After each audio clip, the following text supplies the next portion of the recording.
You know, it's always been a hard place for us to play up in Nashville, and we've been fortunate to get some wins there as of late. And, you know, that gives us great momentum headed into another big week. It's like I tell our players, they all count the same, and we know we have a really tall task headed into Mississippi State here on Thursday. I think there are three important areas. The first being we've got to improve our assist-to-turnover ratio.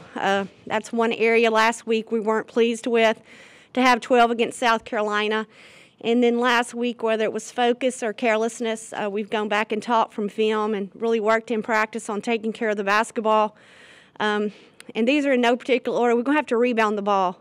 It's a week that is really, as we go along here, we've got to continue to improve our rebounding. I thought we responded last week with that from the South Carolina game. And then third, you know, we've got to get back in transition and limit their opportunities. And I think that comes back with the offensive board as well. So got to defend the glass, and got to defend in transition. So those three areas are going to be critical to our success tomorrow night at Mississippi State. All right, James or Roger, questions? Go ahead, James. Yeah, hey, Coach. I just wanted to first off ask you about last year's game against Mississippi State on the road.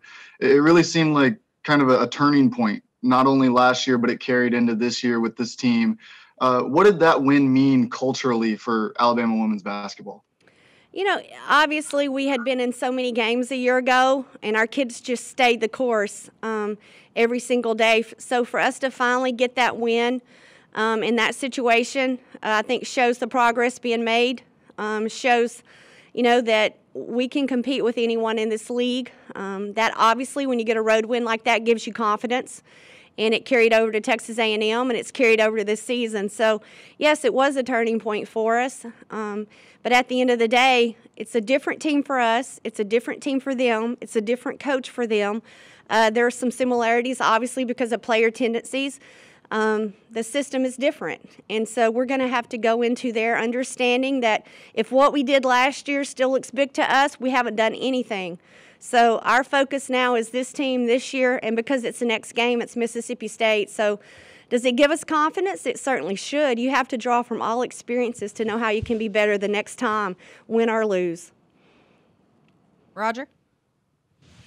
Yeah, Coach, looking at that transition from Vic Schaefer as the head coach to Nikki McCray-Pinson, what has changed the most about Mississippi State in terms of how they play under her? Well, I don't know that there's been a whole lot that's changed. As far as what Nikki's done a great job of is taking the personnel that she has and molding and adjusting and not making a whole lot of changes. But you know that obviously on inbounds and sidelines and certain set plays, it's different. But as far as the dribble drive, that's still there. That's something that she did very well at Old Dominion, and that's something that, you know, he did very well there. So the players were familiar with that one area. But then again, Nikki loved to press and loved to play and really get up and pressure you defensively. So that fits to her personnel. So there are some similarities, and then there are some things different. Like I said, just a few little things. So I really respect how she's taken the personnel that she inherited, and she's adjusted and not had to adjust a whole lot because that was similar to her Old Dominion teams. So I have a lot of respect for her. They play really hard. They compete on every single possession, and that's something that, you know, I think her as a player that she did as well. So it's her personality, and it's going to be a really tough task for us, and we're going to have to take care of the ball. That's my biggest concern, rebound and get back in transition. James?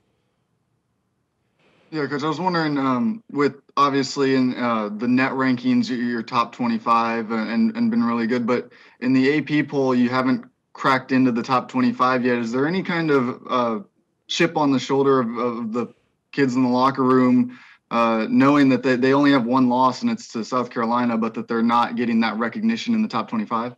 No, we don't talk about that. You know, our focus, our energy, our effort is completely spent on our preparation and the next opponent and what we need to do to be better. And if we do those things, all those other things will take care of themselves. So, you know, what a few voters here or there think, or what, 10 people that vote on the SEC Player of the Week think, or 3, any of that stuff doesn't matter. If we just take care of our end and we take care of our business, all those other things will fall into place. So we have such a selfless it's not about me. We got a bunch of givers. They just want to make sure that we put ourselves in a position to prepare and compete Thursday night. And if we continue to take care of our business, all those other things will come together. We don't even talk about it. Roger?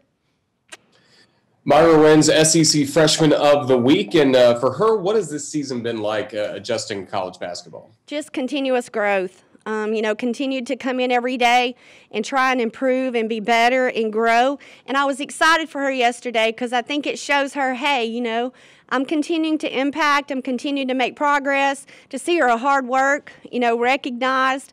Obviously, it's a year in our league where it's really interesting, Roger, because we don't have a whole lot of freshmen, that are on rosters. So I was excited for her because she is continuing to improve and grow and work, and she's just ready when her number's called. And as we move along here, with Daisha not being 100%, with the size that we're about to participate against, we're going to need her really have a presence on the boards for us and to come in and make open shots and to be a spark and to get a loose ball, get your hands high on defense. And Myra continues to do all of that for us. Any other questions? One other thing, what have you liked about your team's approach to road games? Obviously undefeated on the road this year and gone to some tough places, and it seemed like all the non-conference trips have really paid off for what you've been able to do in conference play. Well, those were great experiences, and to go to Oklahoma State and be down and to be short roster and to find a way to win gave us a lot of confidence. To go to Memphis against the Memphis team at that time was playing so well and so healthy.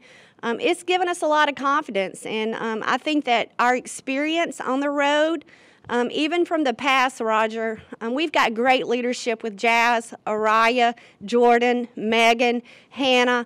Those players have been in those environments. I think it's an intriguing dynamic right now on the road with the lack of crowd.